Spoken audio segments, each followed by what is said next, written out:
등급 전망 강등, 은행위기 곧 터진다. 이게 무슨 말이냐? 무디스의 이야기입니다. 무디스는요, 국제신용평가기관 3곳 중에 한 곳이잖아요. 그 무디스가 대한민국의 은행 시스템에 대한 신용 등급을요, 안정적에서 부정적으로 바꿨습니다. 이렇게 되면 여러분, 향후 말입니다. 6개월에서 길게는 1년 이내에 신용 등급이 강등된다는 뜻이에요. 지금은 신용 등급 전망을 강등했지만 6개월이나 1년 후에는 은행별로 다 다르기는 할 거예요. 그러나 은행에 대한 신용 등급을 내린다는 그런 뜻입니다. 이것은 어떻게 생각하면요, 가볍게 넘어갈 수 있는 이야기이기도 하지만요, 내용에 따라서는 굉장히 무겁게 받아들일 수도 있습니다. 왜냐고요? 지금 은행의 어떤 상태를 우리가 면밀히 생각을 해야 되거든요. 금융당국에서는요, 대손 충당금 쌓아라 해서 지금 대손 충당금을 굉장히 많이 쌓고 있는 상태예요. 그렇기 때문에 위기가 와도 대응 능력이 있다, 이렇게 이야기하는 거거든요. 다시 말해서 대손 충당금이 많기 때문에 어떤 위기도 극복할 수 있다, 이런 얘기예요. 그런데 무디스는 이걸 다르게 본다는 뜻입니다. 왜 다르게 보느냐? 가장 충격적으로 다르게 보는 것은요, 이게 연체율이 계속 는다는 사실입니다. 작년 12월 기준으로 국내 은행의 원화대출 연체율은 0.38입니다. 그리고 11월에는 0.46이었고요. 그런데 무디스는요, 이 연체율이 더 올라간다는 겁니다. 얼마까지 올라가느냐? 지금 이 정도면 18개월 내입니다.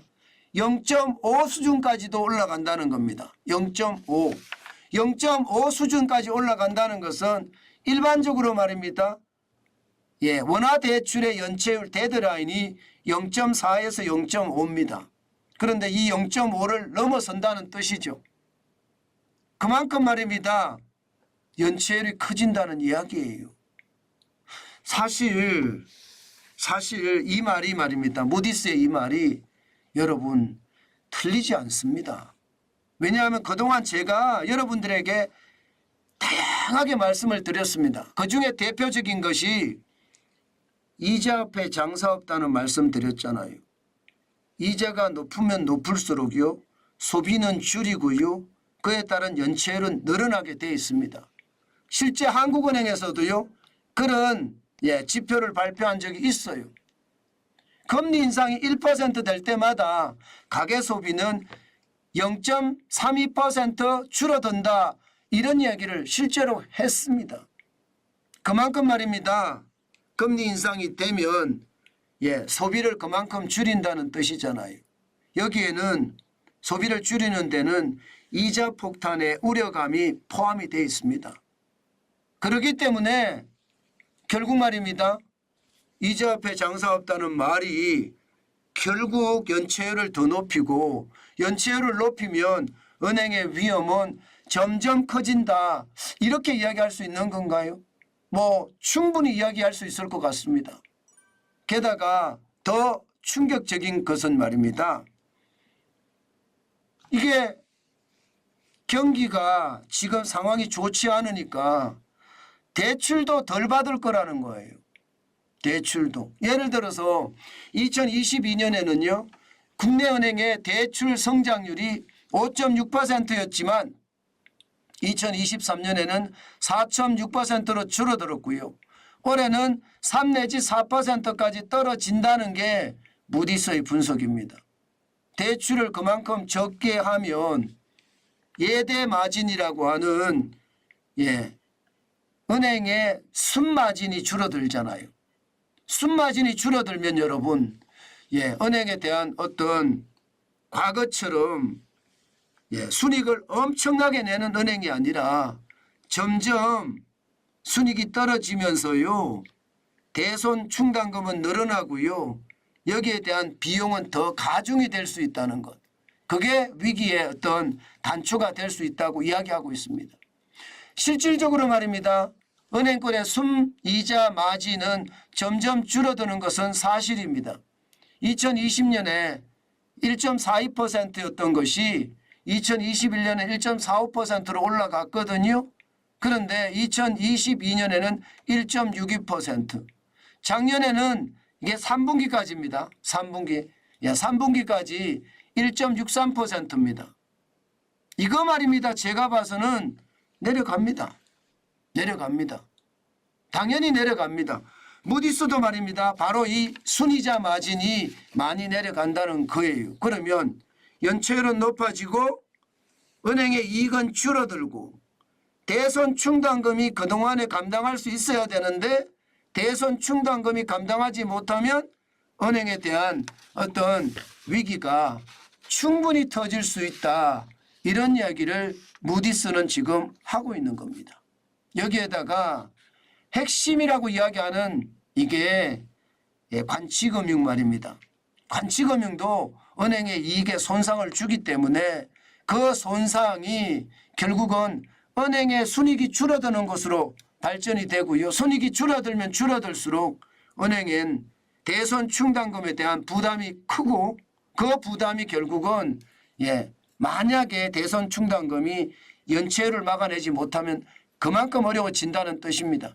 보시는 것처럼 홍콩 H지수 연계인 ELS 이거 지금 적자가 만만치 않습니다.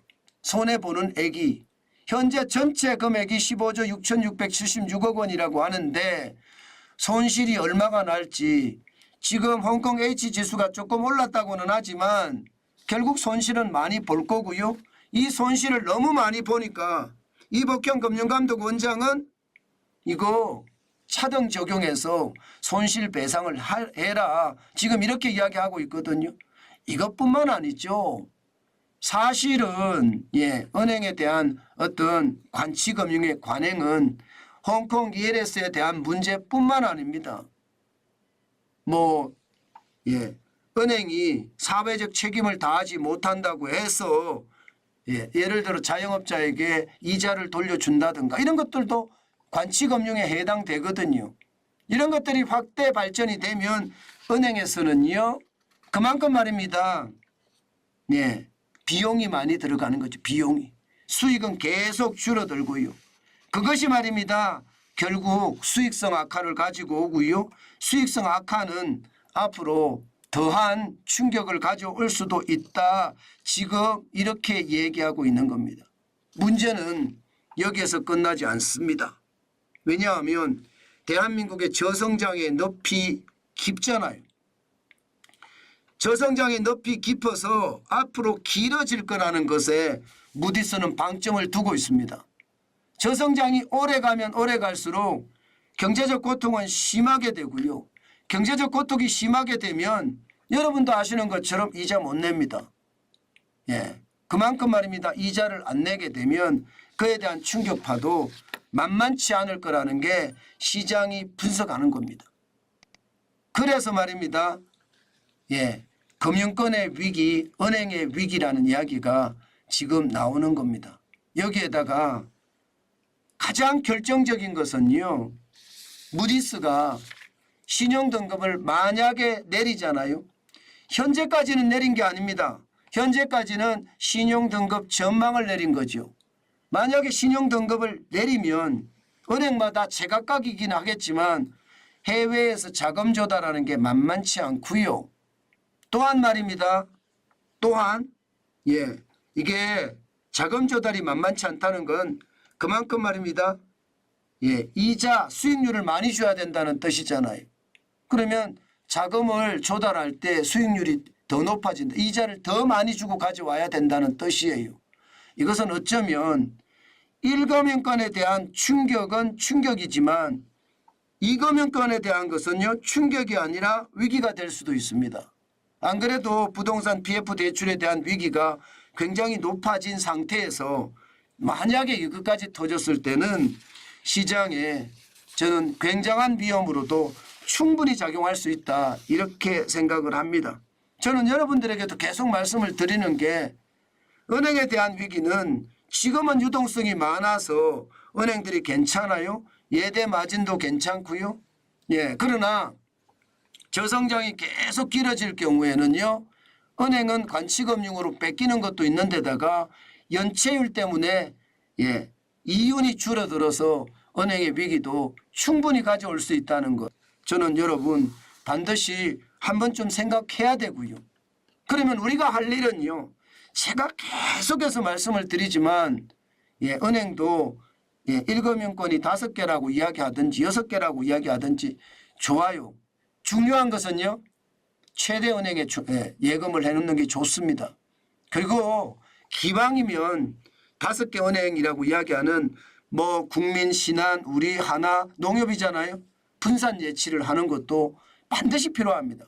분산 예치. 이금융권의 분산 예치는 당연하고요. 이금융권은요. 예금자 보호 한도가 5천만 원이잖아요. 5천만 원을 감안해서 넣는 게 저는 굉장히 좋다고 생각을 하고요.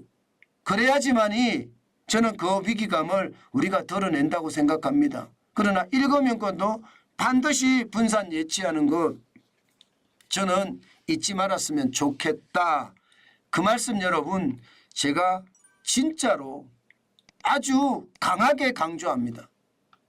지금 그렇게 하지 않고요. 언제 어느 때 어떤 일이 벌어질지 모른다. 그 생각 반드시 하셔야 됩니다. 그렇지만 여러분 저는 극단적 위기로 갈 것 같지는 않아요. 왜냐하면 말입니다. 국가 신용 등급 무디스는 지금 은행에 대한 신용 등급 전망을 내렸습니다. 그런데 피치는요. 대한민국 국가 신용 등급에 대해서 유지했습니다. 지금 대한민국의 국가 신용 등급은 AA-거든요. 1등급, 2등급, 3등급, 4등급이 있다고 하면 AA-는요. 4등급쯤 됩니다. 피치는요. 유지했습니다. 그래서 이게 과연 진짜 은행 위기가 터질 거냐에 대한 것은 아직도 굉장히 많이 생각을 해봐야 돼요.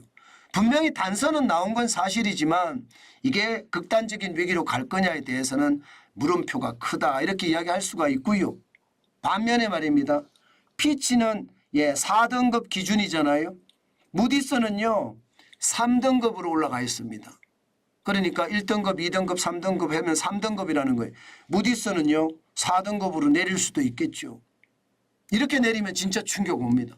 진짜 엄청난 충격 올 거예요. S&P가 지금 3등급이거든요. 세 번째 등급이거든요. AA로 지금 주고 있는 이것도 만약에 피치에 따라서 내리면 이거는 몰라요. 저는 그래서 극단적인 위기가 온다고 생각은 하지 않지만 피치가 네 번째 등급으로 내린 것처럼 지금 국가신용등급을 무디스도 내리고 S&P도 내리고 그러면 그런 큰 위기도 올 수 있다는 뜻입니다. 은행의 위기에 대한 어떤 위기뿐만 아니라 이게 좀 더 나아가면 국가신용등급에 대한 위기도 저는 올 수 있다고 봐요. 피치가 지금 굉장히 부정적으로 본 거거든요. 금융에 대해서 말입니다. 안정적을 부정적으로 바뀌었다. 한국 금융 시스템에서 그렇게 본 거예요. 그러면 금융이라는 것은 전 산업을 통틀어서 핏줄이잖아요. 그런데 그 핏줄의 등급이 떨어진다는 것은요. 산업 전체의 등급이 떨어질 수도 있고요. 산업 전체에 대한 등급이 떨어지면 국가 신용 등급에 대한 위험도 저는 있을 수 있다고 봅니다. 그렇기 때문에 여러분 너무 말입니다. 낙관적으로 생각을 해서 시장에 덜 공격적으로 대응하는 것은 저는 방법이 아니라고 봅니다. 그래서 제가 여러분들에게 계속 말씀드리는 게 진짜로 이번에는 강한 대응을 해야 되고요. 내가 자산을 많이 가지고 있다면 분산을 해야 됩니다. 반드시 말입니다. 뭐 현금에 대한 분산도 당연하지만요. 이게 포트폴리오를 분산시키는 것도 당연합니다. 현금만 너무 많이 가지고 있지 말고요. 요즘 채권 좋잖아요. 채권에 대한 것도 좀 어느 정도 가져가고요.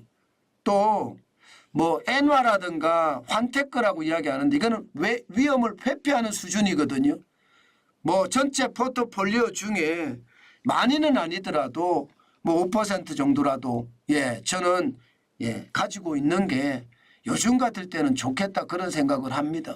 물론 부동산에 대한 것도 집이나 아파트죠. 상가는 아닌 것 같고요. 집이나 아파트에 대한 거 뭐 단독집 주택도 좋고요. 아파트에 대한 것도 좋고 이것도 어느 정도 가져가는 게 좋겠다. 그래서 여러분들에게 계속 저는 말씀을 드립니다. 포트폴리오를 잘 갖춰라. 부동산도 주식도 채권도 금이나 은이나 원자재도 여기에다가 제가 말하는 외환도 어느 정도 가져가는 분산을 하는 그런 조치가 저는 필요하다고 봐요. 요즘 같을 때는 더욱 말입니다. 포트폴리오 분산도 반드시 하셔야 된다. 그 말씀 제가 강조해 드립니다.